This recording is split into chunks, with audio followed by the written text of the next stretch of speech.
আসসালামু আলাইকুম, আমন্ত্রণ জানাচ্ছি ট্রেন্ড ক্রিকেটে। শেষ 6 ওভারে 86 রানের কঠিন সমীকরণ, 2 ওভারে 35।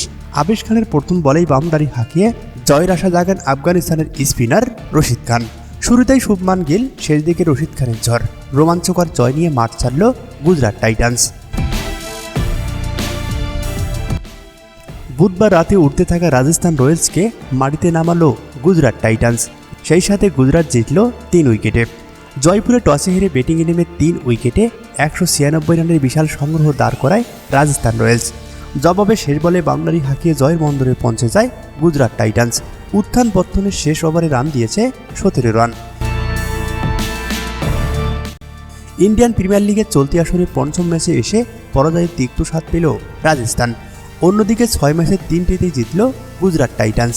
ম্যাচ সেরা হয়েছেন অলরাউন্ডার পারফর্ম করা রশিদ খান।